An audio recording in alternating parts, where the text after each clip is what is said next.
जिसका सहज स्वरूप सुंदर है, तो वह सहज स्वरूप सुंदर कैसे संस्कारित होता है, उसका सौंदर्य कैसे वृद्धि को प्राप्त होता है, बता रहे हैं।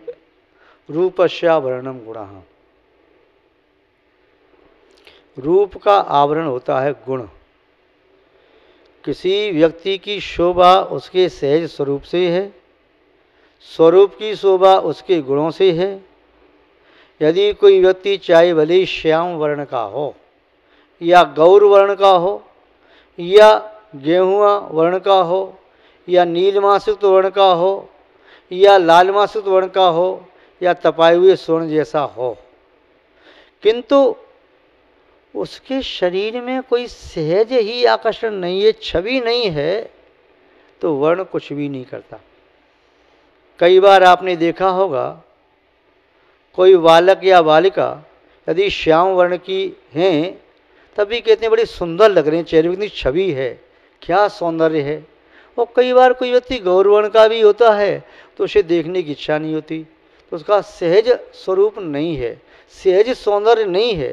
और जिसका सहज सौंदर्य नहीं है, अनुपात में नाक, कान, मुख और आँख, मस्तक आदि ठीक नहीं है, तो कितना भी गौरवर्ण का व्यक्ति हो, व्यर्थ है। तो रूप से व्यक्ति के शरीर की शोभा होती है, और गुणों के माध्यम से रूप की शोभा होती है। यदि उसका छवि, उसका लावण्य, उसका सहज सौंदर्य स्वयं के लिए भी सुख शांति देने वाला है, देखने वालों को भी सुख शांति देने वाला है, यदि उस रूप के साथ में उसके पास अच्छे गुण हों, तो उसे देख करके फिर और ही आनंद आता है।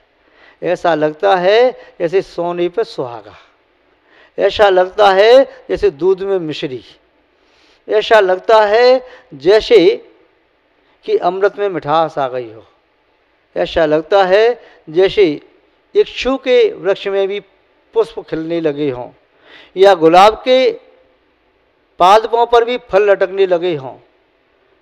अर्थात दो अच्छाइयाँ एक साथ मिल जाना, सहज सौंदर्य से युक्त स्वरूप का प्राप्त होना, उस स्वरूप के साथ सद्गुणों का प्राप्त होना, तो उसके पास दो प्रकार के आवरण आ गए, सहज शरीर का सौंदर्य और शरीर के सम्यक धर्म, सदाचार, शिष्टाचार, विनयाचार, शीलवताचार। इसके साथ साथ वह सत्यवादी, धर्मनिष्ठ, कर्तव्यशील, क्षमाशील इत्यादि बहुत सारे गुण हो सकते हैं। ये गुण उस व्यक्ति में पाए जाते हैं, तब निस्संदेह वह देवों के समान सम्मान को, आदर को, प्रशंसा को एवं पूज्यता को प्राप्त करता है। तो बता रहे रूप का आवरण क्या है, गुण है। अब कह रहे गुणों का भी आवरण क्या है, गुण भी कब शोभा को प्राप्त होते हैं। ये तो देखा तो रूपस्य नरस्य वर्णम रूपम, रूपस्य वर्णम गुणा, गुणस्य वर्णम ज्ञानम। यदि उसके पास बहुत सारे गुण हैं, किंतु विवेक नहीं है, बुद्धि नहीं है, सद्विचार नहीं है, किसी के भावों को समझने की क्षमता नहीं है, अपने भावों को प्रकट करने की क्षमता नहीं है, शब्द संभाल के नहीं बोलता, उसके शब्द मूर्खतापूर्ण होते हैं, उनके शब्द में कोई भी विवेकशीलता की बात झलकती ही नहीं। तो कितने भी अच्छे गुणों, सदाचारी भी है, विनयाचारी भी है, शिष्टाचारी भी है, किंतु जब भी बोलता है मूर्खता भरी बातें बोलता है, तब फिर उसके गुण शोभा को प्राप्त नहीं होते। इसलिए यहाँ पर नीतिकार कह रहे हैं गुणों की शोभा भी सद्विवेक से है, सम्यक ज्ञान से है, बुद्धि की कुशलता से है। चलो ठीक है, उसके पास शरीर सुंदर है, छवि युक्त है, और छवि भी, उसका रूप भी गुणों से सहित है, उसके गुण ज्ञान से युक्त हैं। जैसे किसी व्यक्ति ने मकान बनवाया, मकान का नक्शा ठीक है तो फिर उसमें क्या करना, नक्शा ठीक है ना, तब उसमें ये है कि मकान में सामग्री ठीक लगी हो और कौन वस्तु कहाँ उचित है उसे देखना जरूरी है। कहाँ पर पूजा गृह हो, कहाँ पर रसोई हो, कहाँ पर नहाने का स्थान हो, कहाँ पर शयन कक्ष हो, कहाँ मुख्य द्वार हो, कहाँ पर सामग्री अतिरिक्त सामग्री रखी जाए, ये सब देखना जानना जरूरी है। चलो ये भी हो गया, सब ठीक बन गया। अब उसको अंदर से सजाना है तो नाना प्रकार के दृश्य चिन्ह लगा रहा है। चलो ये भी हो गया, ये हो गया गुणों की तरह से सब कुछ ठीक है, किंतु एक कमी अभी फिर भी शोभा नहीं आ रही। क्यों? अभी उस कमरे में अंधेरा है। तो क्या करो, ज्ञान का दीपक जलाओ। तो ऐसे ही रूप है, गुण है, पर ज्ञान का दीपक नहीं है। जैसे भवन में लाइटिंग भी जरूरी होती है, प्रकाश होना जरूरी है। इधर बल्ब लगे, यहाँ ट्यूबलाइट हो, इधर लगाओ, ऐसे लगाओ और फिर सब एक साथ जलाओ, कितना अच्छा लगता है। और सीलिंग तो ऐसी बना ली जैसे नीलिमा से तो आकाश भी हो, तारे जैसे चमक रही हो, क्या अच्छा लग रहा है। वे सब बना दिए पर लाइटिंग नहीं थी तो वह अधूरा था। अब साहब लाइटिंग भी आ गई मकान में, अर्थात उस व्यक्ति के पास सुंदर रूप भी है, अच्छे अच्छे बहुत सारे गुण भी हैं, गुणों के साथ साथ अब सम्यक ज्ञान भी है। किंतु अभी भी कह रहे ज्ञान तो है, पर ज्ञान से भी अभी शोभा आ गई, फिर भी एक कमी रह गई। अब क्या कमी रहेगी भाई?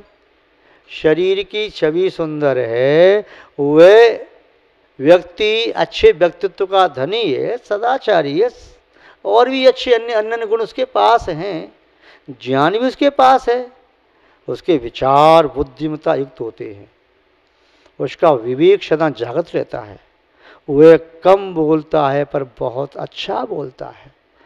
ज़्यादा बोलना अच्छा हो जरूरी नहीं है, किंतु अच्छा बोलना कम भी हो तब भी बहुत अच्छा होता है। ज़्यादा बोलना यदि अच्छा नहीं है तो बहुत अच्छा नहीं कह सकते। इसलिए सद विवेक तो आ गया, बहुत अच्छा उपदेश देता है, अच्छी सलाह देता है, निर्देश देता है, व्याख्यान देता है।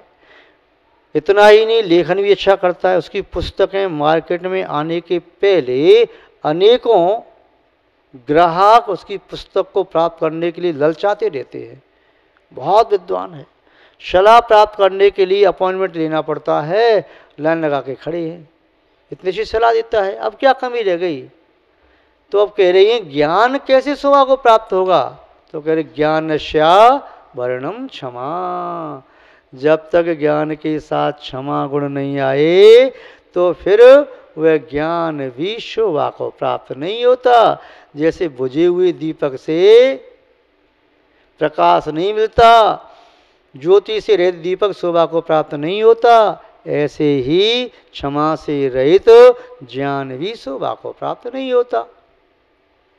अच्छा, अब उदाहरण से समझाओ। जैसे आप समझा रहे थे, मकान बनाए नक्शा के साथ, उसमें सब आपने सेटिंग कर दिया, फर्नीचर लाइटिंग भी लगा दी। अब क्या कमी रहेगी मकान में? अब मकान में रह गई जो मुख्य चीज़ है, जो प्राणों की तरह से मान सकते हैं, सदाचारी शिष्टाचारी धर्मात्मा मनुष्यों का उस मकान में रहना। ऐसे ही उस पुरुष का शरीर अच्छा है, पुरुष का शरीर अच्छा होने के साथ गुण भी अच्छे हैं, ज्ञान भी अच्छा। क्या कमी रह गई? क्षमा की कमी रह गई। यदि वह महापुरुष है तो उसका सहज में शरीर सुंदर होगा। यदि वह महापुरुष है गुणवान भी होगा। यदि वह महापुरुष है तो ज्ञान का भी धनी होगा। किंतु ये तीन चीज प्राप्त होने के उपरांत भी यदि उसमें क्षमा भाव नहीं है तो समझो वह 0/0, वैल्यू कुछ भी नहीं। या 0/100 कह दो, ऐसा कैसे कह दिया? 100 में से 75 नंबर तो प्राप्त कर लिए, आप कह रहे 75% नंबर प्राप्त किए, किंतु ये लास्ट वाले 25 प्राप्त नहीं किए तो उनका भी मान 0 ही होता है। मतलब मतलब ये है, जैसे आप जानते हैं कि यदि कहीं 3 जीरो लगा दें और स्टार्ट में एक अंक न लगाएं तो उन 3 जीरो का क्या महत्व है? कोई महत्व नहीं, शून्य। ऐसे ही यदि किसी महापुरुष के जीवन में उत्तम क्षमा का भाव नहीं है, वह महापुरुष बहुत ज्ञानी है।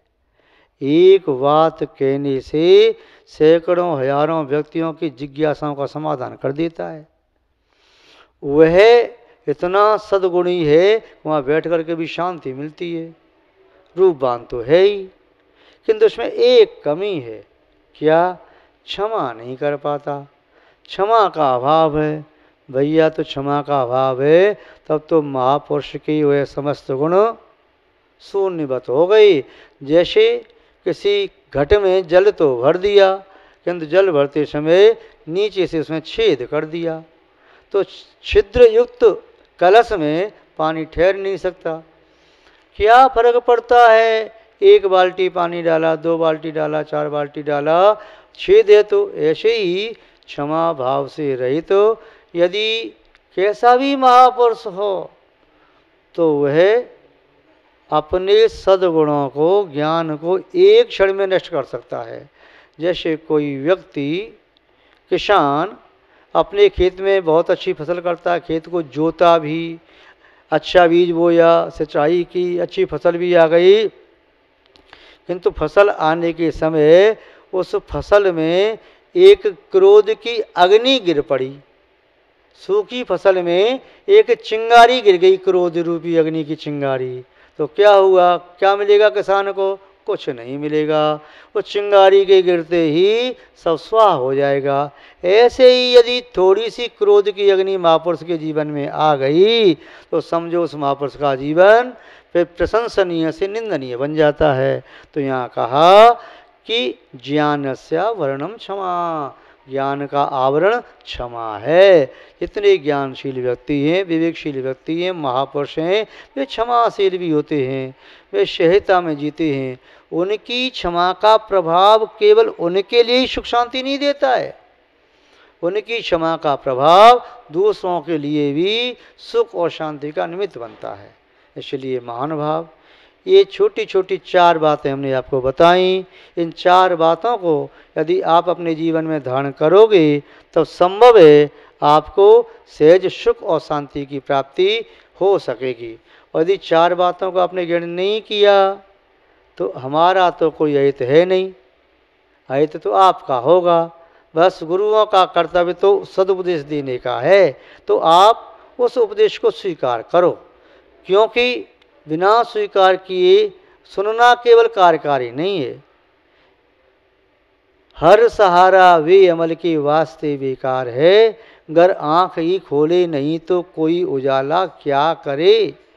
इसलिए हमें अपनी आँख खोलना है, इन अच्छाइयों को ग्रहण करना है, तभी हमारा जीवन सुखमय शांतमय बनेगा। हम आपके प्रति यही भावना भाते हैं, आपका जीवन सुखमय बने, शांतिमय बने, आपका जीवन विशुद्धि से युक्त हो, परम लक्ष्य को प्राप्त करने में आप समर्थ हों। ऐसी हम आपके प्रति मंगल भावना भाते हैं।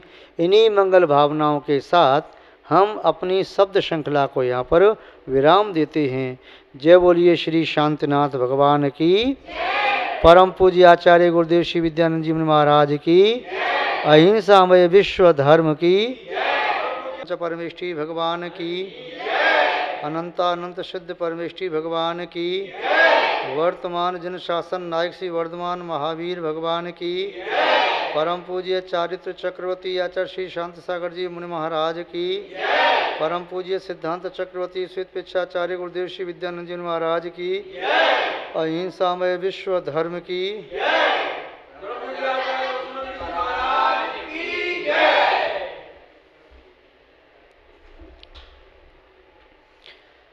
धर्म स्नेही सत श्रद्धालु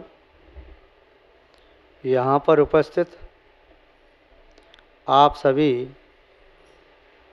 भव्य वर पुंडरीक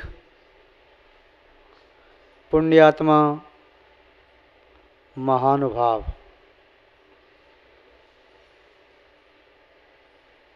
प्रत्येक व्यक्ति अपने सहयोगी का सहयोग प्राप्त करके अपने लक्ष्य को प्राप्त करने में समर्थ हो जाता है। सहयोगी दो प्रकार का कार्य करता है। एक तो बाधक साधनों को दूर करने में निमित्त बनता है, दूसरे साधकतम साधनों को जुटाने में सहयोगी।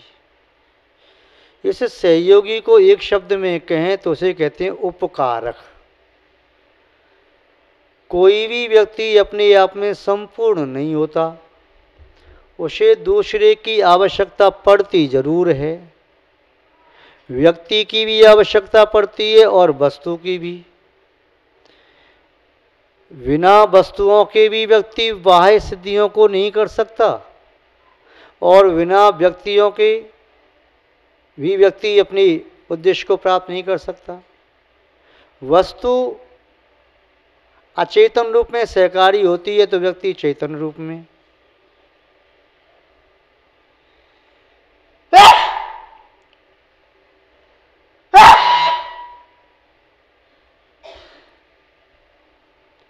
चाहे कोई व्यक्ति व्यवहार जगत में ही गमन क्यों नहीं कर रहा हो, तब भी उसे सहायक की आवश्यकता होती है, साथी की आवश्यकता होती है। कहते हैं साथी साथ में हो तो मंजिल पास आ जाती है। कहते हैं साथी यदि साथ में है तो कष्ट कम हो जाता है। कहते हैं साथी यदि साथ में है तो आवश्यक सामग्री का अभाव होने पर भी साथी के साथ में उसकी जरूरत नहीं पड़ती। इसलिए उपकारक है व्यवहार यात्रा में भी साथी मित्र। मित्र यदि कोई पद विहार कर रहा हो तो रास्ता जल्दी पार हो जाता है। यदि कोई वाहन से चल रहा हो तो चर्चा करते करते रास्ता पार हो जाता है। ऐसे ही जो व्यक्ति मोक्ष मार्ग में गमन कर रहे हैं उन्हें भी साथी की आवश्यकता होती है। साथी तीन प्रकार के होते हैं। एक साथी अग्रज के रूप में, एक साथी जो साथ चलने वाला और तीसरा साथी पीछे से साथ देने वाला। मोक्ष मार्ग में वर्तमान काल में प्रत्यक्ष में तीन साथी हैं। पहले हैं आचार्य परमेष्ठी साथी हैं जो आगे चल करके मार्ग निर्देश दे रहे हैं। दूसरे साथी हैं उपाध्याय परमेष्ठी जो साथ में निर्देश देते हुए मानो साथ में चल रहे हैं।